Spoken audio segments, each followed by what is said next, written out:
Let's kick off with Japan here this morning, because I think it's a bit of a broader question really facing investors right now. The rally that we've seen so far, are there enough catalysts for it to extend? But Japan, having already seen such a big run-up, are we looking stretched at this point in time, or do you think there's further room here for upside? I think you have to look at specific segments. The fact is that when you look at large caps, they have run up quite a bit. But then in particular, when you look at mid and small caps for the Japanese markets, they're still very attractive. You've got over 40% of the stocks in the mid and small cap space, which are still trading 1 times and below book. And the fact is that especially, yes, the past couple of years, we've seen a very solid rally, but we think that this year it comes to be much more important for stock selections. So you got to be a bit more careful when it comes to, not trying to chase specifically, maybe the flavor of the month for the previous winners, and really just focus on those momentum stocks, because the valuations on those stocks have gone up quite a bit. But again, there is still quite a number of sectors that we see that are still very attractive in Japan. We were just speaking before with our Japanese equity reporter Hideyuki Sano about the impact of the weaker yen, and it has traditionally helped the exporters, in particular the heavyweights on the index.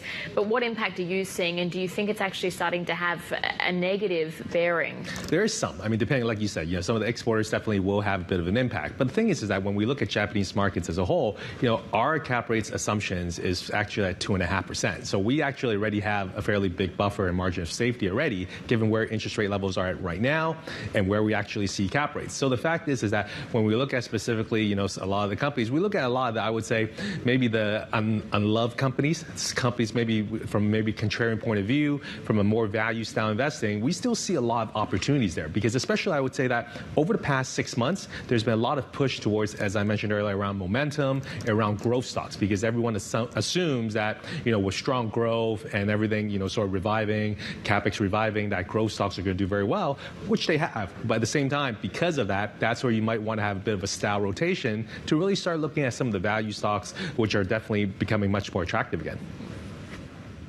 Speaking of rotation into more attractive, perhaps, geographies, I wanted to ask you about China, because take a look at this chart when it comes to where we're trading in Shanghai.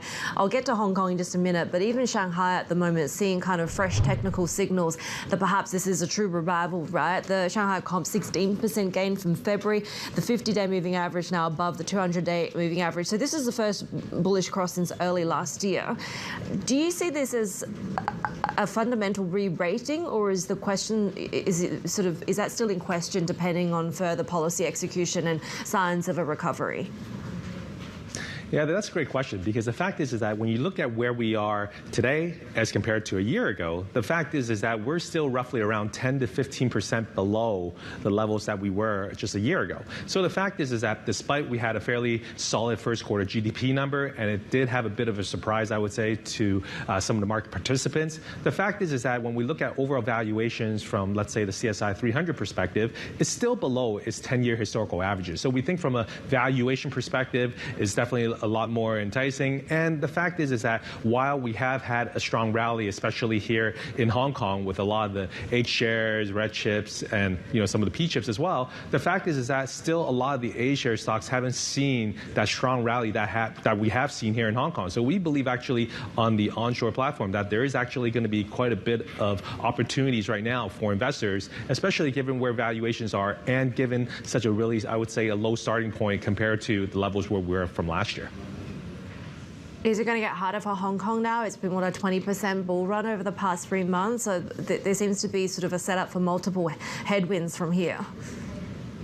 Yeah, I think that first wave that we saw was, quite a bit of short covering. But then now we are definitely seeing a bit more interest from institutional investors wanting to hear more about what's happening in this part of the world again, wanting to see specifically, whether or not from an economic perspective and from policy perspective that things can be very accommodative in order to support the markets in the second half of the year.